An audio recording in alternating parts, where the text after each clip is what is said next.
Hello friends, welcome to Jenny cooks. Friends, இன்றைக்கி ஒரு அருமையான பர்ஃபெக்டான பருப்பு வடை எப்படி பண்ணுறதுன்னு பார்க்கலாம். பருப்பு வடை செய்கிறது ஈஸி தாங்க, எல்லாருமே செய்யலாம்.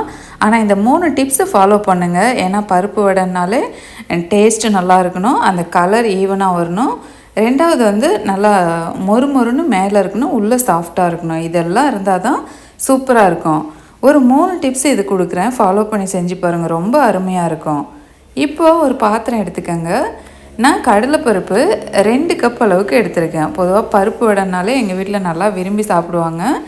சாப்பிட்டுட்டு மீதி மாவு கொஞ்சம் எடுத்து வச்சு அடுத்த நாளும் நான் செய்வேன். அதனால் 2 கப் அளவுக்கு எடுத்துருக்கிறேன். நீங்கள் வந்து இந்த பட்டாணி பருப்பு வச்சு கூட செய்யலாம். ஒரு சிலர் வந்து பட்டாணி பருப்பில், சேலம் சைடெலாம் பட்டாணி பருப்பும் கலந்து செய்வாங்க, ரொம்ப நல்லாயிருக்கும். எனக்கு இந்த கடலைப்பருப்பில் செய்கிறது ரொம்ப பிடிக்கும். நீங்கள் வேணால் ட்ரை பண்ணி பாருங்கள். இல்லை 2 பருப்பும் கலந்து கூட போடலாம். இதை ஒரு 2-3 டைமுக்கு இந்த கடலைப்பருப்பை அலசிக்கோங்க. ஃபஸ்ட்டு டிப் பார்த்திங்கன்னா, பருப்போட மேலே கிறிஸ்பியாக மொறுமொறுன்னு இருக்கணும், உள்ளே நல்லா சாஃப்டாக இருக்கிறதுக்காக ஊற வைக்கிற டைம் ரொம்ப முக்கியம். அதனால் ஒரு 2 மணி நேரம் அல்லது 2.5 மணி நேரம் ஊற வச்சுக்கோங்க.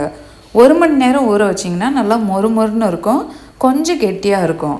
ஆனால் 2-2.5 மணி நேரம் ஊற வைக்கும்போது மேலே மொறுமொறுன்னு இருக்கும், உள்ளே நல்லா சாஃப்டாக இருக்கும். இப்போ பருப்பு ஊறிடுச்சுங்க 2.5 மணி நேரம். ஒரு மிக்சர் ஜாரில் 2 டீஸ்பூன் அளவுக்கு சோம்பு சேர்த்துக்கோங்க. ஒரு 10 பல் பூண்டு, 1 கப் பருப்புக்கு 5 பல் பூண்டு, அப்புறம் ஒரு சின்ன துண்டு இஞ்சி அப்படியே கட் பண்ணியே சேர்த்துக்கோங்க. 2 டீஸ்பூன் அளவுக்கு கல்லுப்பு மிக்சர் ஜார்லேயே போட்டு கொரகொரப்பாக ஃபஸ்ட்டு அரைச்சி எடுத்துக்கலாம். இந்த மாதிரி நீங்கள் பருப்புக்கு மாவு அரைக்கும் போது டேஸ்ட்டு சூப்பராக இருக்கும். இதில் ஒரு சின்ன துண்டு 2 பட்டை, 2 கிராம்பு, 1 கப்புக்கு ஒரு சின்ன துண்டு பட்டை, 1 கிராம்பு. இப்போது பருப்பு நல்லா தண்ணி வடிகட்டிட்டு பருப்பு மட்டும் போட்டுக்கோங்க. இதை கொரகொரப்பாக அரைக்கணும். அதாவது நல்லா மாவாகவும் அரைக்கூடாது, பருப்பு அங்கங்கே நிறையாவும் தெரியக்கூடாது, அங்கங்கே பருப்பு ஒன்று தெரியணும். அந்த பருப்போட பதம் வந்து கொரகொரப்பாக இருக்கணும். இதெல்லாம் டிப்ஸ் தான், ஃபாலோ பண்ணிக்கோங்க. நான் இப்போ 2வது டிப்ஸ் வந்து நான் அந்த டேஸ்ட்டுக்காக 1 கிராம்பு, 2 கிராம்பும் 2 சின்ன துண்டு பட்டையும் சேர்த்துருக்கேன். சூப்பராக இருக்கும் இது சேர்க்கும்போது. இதை ஒரு 3 பாகமாக பிரித்து அரைச்சிக்கிட்டேன். பாருங்கள், இந்த பதத்துக்கு நம்ம அரைச்சி எடுக்கணும். அப்புறம் கருவேப்பிலை இந்த மாதிரி முழுசாக போடுங்க, நல்லா வாசனையாக இருக்கும். வரமிளகாய் கண்டிப்பாக சேருங்க பருப்பு வடைக்கு.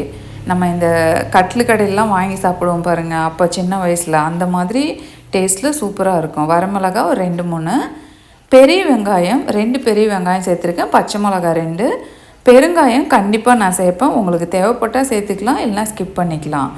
ஏன் பெருங்காயம்லாம் போடுறீங்க அப்படிலாம் கேட்காதீங்க, எனக்கு ரொம்ப பிடிக்கும். அப்படி போட்டு தான் நான் எப்போவும் செய்வேன், ரொம்பவே அருமையாக இருக்கும்.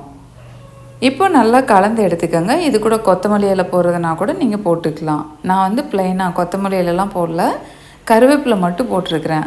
அந்த உப்பு, அந்த மசாலா, அந்த வெங்காயம்லாம் எல்லா பக்கமும் படுற மாதிரி நல்லா கலந்துக்கங்க. நல்லா நான் கொஞ்சம் பெரிய சைஸ்லேயே வடை இந்த மாதிரி போட போகிறேன். நான் பருப்பு அரைக்கிறதுக்கு முன்னாடியே ஒரு அடுப்பில் வந்து எண்ணெய் காய வச்சுருக்கிறேன். அடுத்தது 3வது டிப்ஸ் என்னன்னிங்கன்னா, அந்த ஈவனாக கலர் வரணுன்னா இந்த மாதிரி இரும்பு கடாயில் செய்யுங்க. கடைகள்லாம் பாருங்கள், நிறைய வடை போடுவாங்க. ஒவ்வொரு வடை போடுறதுக்கும் கேப் இருக்கும். ஆனால் கலர் வந்து ஃபஸ்ட் டைம் வந்து ஒன்று வெள்ளையாக இருக்கும், ஒன்று மஞ்சளாக அப்படி மாறி இருக்கும். கடைசியாக சுட்டு எடுக்கும்போது அப்படியே கோல்டன் ப்ரௌனில் இருக்கும். அதுக்காக இந்த மாதிரி ஒரு இரும்பு கடாயை எடுத்துக்கோங்க, அதில் தான் நல்லா சூப்பராக இருக்கும். இப்போது வடையெல்லாம் போட்டோடனே கொஞ்சம் நேரம் கழிச்சிட்டு அதுக்கப்புறமா திருப்பி விடுங்க. உடனே திருப்ப வேண்டாம், ஏன்னா மாவு வந்து பிரிஞ்ச மாதிரி இருக்கும். எண்ணெய் எப்படி காயணுன்னா, புகை வரக்கூடாது, ஆனால் ஒரு சின்ன பீஸ் போட்டிங்கன்னா போட்ட உடனே மேலே வரணும், அந்தளவுக்கு ஆயில் சூடு பண்ணிக்கோங்க. வடையை போட்டதுக்கப்புறமா ஹை ஃப்ளேம் வைக்காதீங்க, மீடியம் ஹீட்லேயே வேக வைங்க. அப்போ தான் உள்ளெல்லாம் நல்லா வெந்து வரும். அப்பப்போ திருப்பி விட்டுக்கிட்டே இருங்க. நம்ம இந்த மாதிரி அடிகனமான பாத்திரத்தில் இரும்பு கடாயில் செய்கிறதுனால நான் எடுக்கும்போது காட்டுறேன் பாருங்கள், அப்படியே கலர் சேஞ்ச், அப்படியே எல்லாமே ஒரே மாதிரி கலரில் இருக்கும். கண்டிப்பாக இதே மாதிரி இந்த பருப்போடு நீங்கள் செஞ்சு பாருங்கள், ரொம்ப அருமையாக இருக்கும். எனக்கு நான் செய்கிற வடை தாங்க எனக்கு ரொம்ப பிடிக்கும். இதே டேஸ்ட்டில் உங்களுக்கு வரணுன்னா, நாளைக்கு சுதந்திர தினம் இல்லைங்களா, வீட்டில் வந்து குட்டீஸ்லாம் இருப்பாங்க, நீங்களுமே லீவில் இருந்தீங்கன்னா கண்டிப்பாக பருப்பு வடை இதே மெத்தடில் செஞ்சு பாருங்கள். செஞ்சு பார்த்துட்டு மறக்காமல் உங்கள் ஃபீட்பேக் வந்து என் கூட ஷேர் பண்ணுங்கள். இங்கே பாருங்கள், வடையெல்லாம் ஒரே மாதிரி வெந்து வந்திருக்கு. டைம் சொல்ல முடியாதுங்க. ஏன்னா வடை சைஸ் வந்து ஒவ்வொருத்தரும் ஒவ்வொரு மாதிரி போடுவாங்க. ஆயில் வந்து எந்த அளவுக்கு ஊற்றுறோன்னு தெரியாது. அதனால் இந்த மாதிரி நல்லா கோல்டன் ப்ரௌன் வந்ததுக்கப்புறமா அந்த பபுள்ஸ்லாம் இருக்கும் பாருங்கள், அது ஓரளவுக்கு அடங்கினோடனே நம்ம வடையை எடுத்துடலாம். கண்டிப்பாக இதே மெத்தடில் செஞ்சு பார்த்துட்டு இந்த சூப்பரான வடை இதே போல் ட்ரை பண்ணி பார்த்துட்டு எப்படி இருக்குன்னு மறக்காமல் உங்கள் ஃபீட்பேக் என் கூட ஷேர் பண்ணுங்கள். தேங்க்யூ.